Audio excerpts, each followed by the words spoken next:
welcome to another very special day. Before we start, I'd like to introduce our platform party, as is traditional.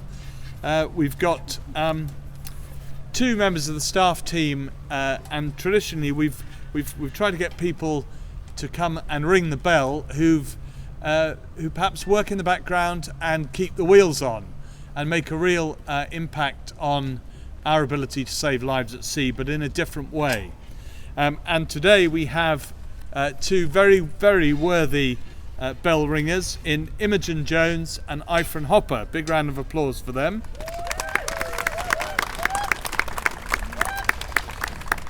And I'll say a little bit more about Imogen and Ifron as well in a moment.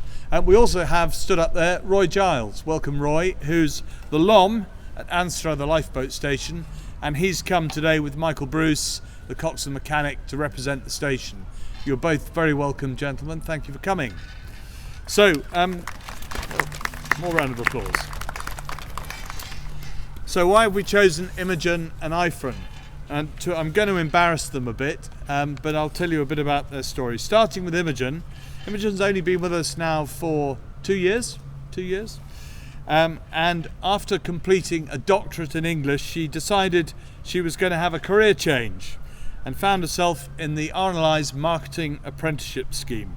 She started her first rotation on the scheme with the legacy marketing team, and that's the team that has as part of its work the launcher memory product that has done so well and applies to this boat. That was her first rotation. She had to do other work with the social media team and elsewhere, but she was successful in securing a role last year as an executive within the legacy marketing team, and she's been thriving in that team ever since. And you've been voted to come here by your colleagues, Imogen, so that's a great testament to what you've been doing.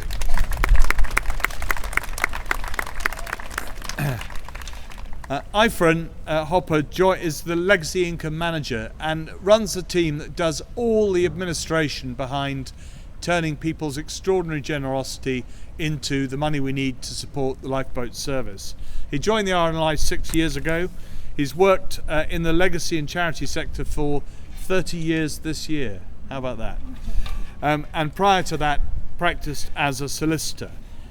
He is responsible for the work that brings in something like 2/3 of all of the annual income of the RNLI.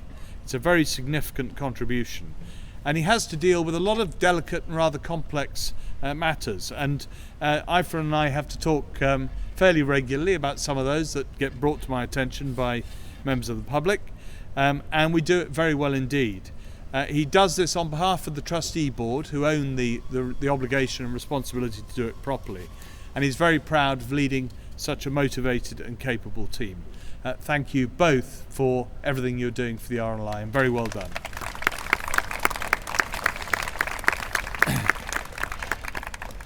So it's a very great pleasure to be here with you to launch our latest Shannon, to come out of our wonderful All-weather Lifeboat Centre.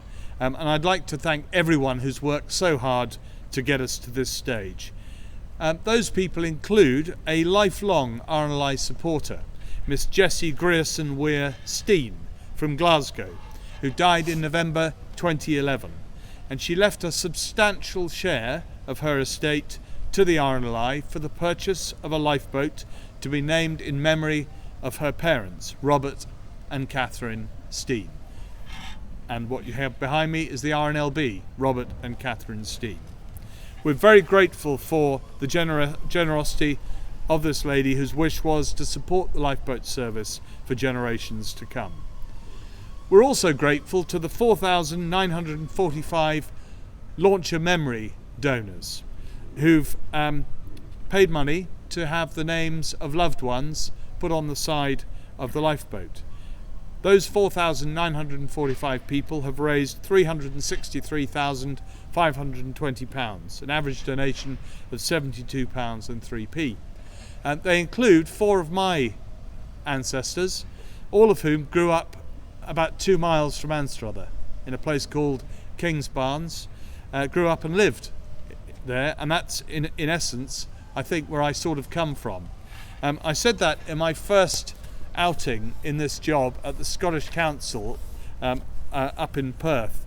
And when I said it, and I said that my forebears came from Anstruther, there were hoots of laughter from the audience, because there's a debate about whether it's Anstruther or Ainster.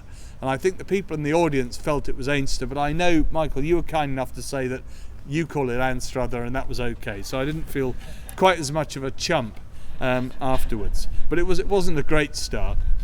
Anyway, I'd also like to thank all of you who've joined us today, and particularly those who are loitering at the back, who've helped build this boat. We're very proud of the work you do.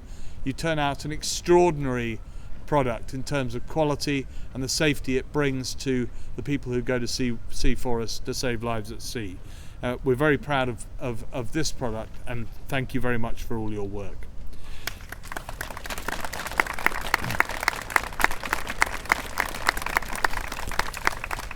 So the RNLB 1347, Robert and Catherine Steen, as she will be known, will be heading to her permanent home at Anstruther, following sea trials and commissioning and training of the crew, and a slight delay while we finalise how we're going to get her in and out of the water, something we're working with the local team on, and also with the local council. Now, before we officially launch her, and that's the bell ringing part, we've got a very special moment now, which is the RNLI choir, who are going to sing for us, and I'd like everyone to join in if they can. They're going to sing for us Eternal Father, and it's got a special fourth verse in it, which is a verse that was specially written by a member of the Anstruther crew. Now, this is a fellow called Richard John MacDonald. He wrote a verse for the lifeboat service. In days gone by, verses have been added to Eternal Father for the Fleet Air Arm in particular. Also the submarine service have a verse. This is the first time anyone can remember a verse being written for the RNLI. And what we did with that verse is we sent it off to the Archbishop of Canterbury, quite presumptuously, and asked him to bless it and allow us to use it in Eternal Father, and this, I'm pleased to say, he did. And so its first outing was in front of the Duke of Kent at the Wells Next to the Sea naming ceremony a few weeks ago, and it will be sung in Westminster Abbey on the day of our 200th anniversary, March the 4th next year. But before then, we're going to hear now from the choir, and Deborah, our choir master mistress, is going to take control, and I'm going to stop. I'm going to move away from the microphone. But please do join in as we go. So, faces.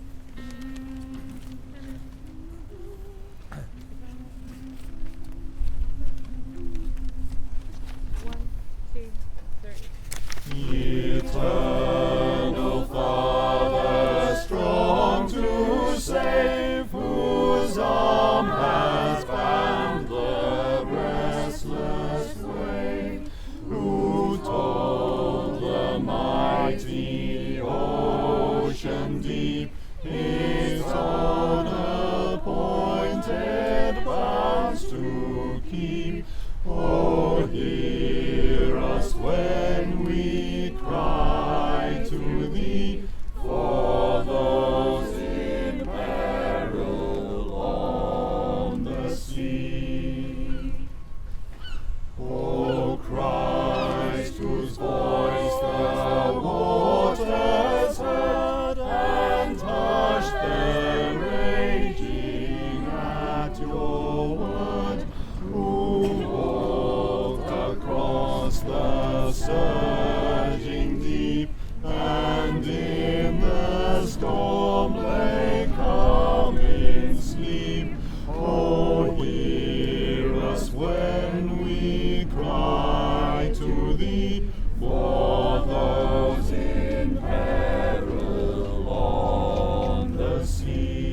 sea. Guide all who save lives out at sea. Lovely. Thank you, everyone. Roy. I'd now like to ask Roy Giles, who's the LOM at Anstruther, to say a few words.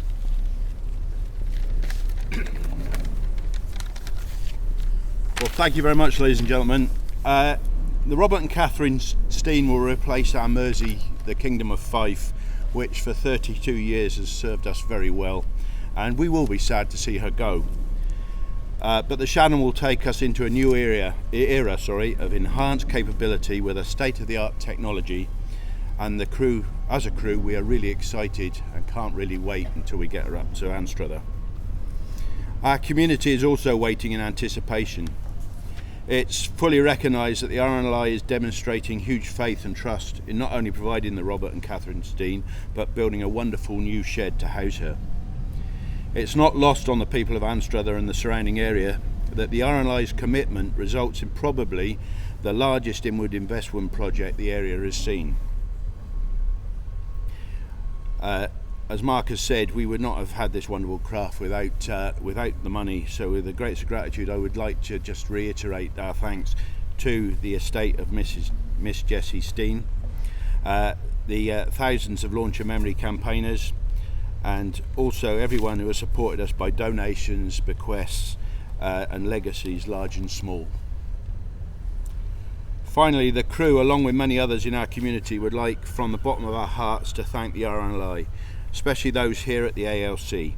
We are looking forward with great expectation to the arrival of our new Shannon, knowing that it has been designed and made here at the All-weather Lifeboat Centre using the best of materials with exceptionally skilled and dedicated workforce.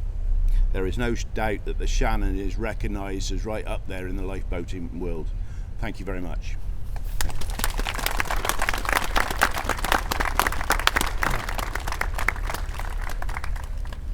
Right, Ifron and Imogen, it's the moment of truth. So what we do now is we'll be ringing the bell 8 times, signify the end of this watch and the start of the new, and at the end of once we've done the 8 bells, the lifeboat will be launched. So Ifron, I think you won the toss. Off you go.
There we go, success.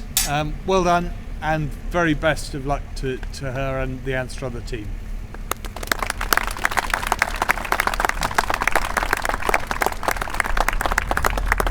Thank you all for coming down today. It's a great pleasure to see so many of you, and thank you all for everything you do for the RNLI. Well done, thank you.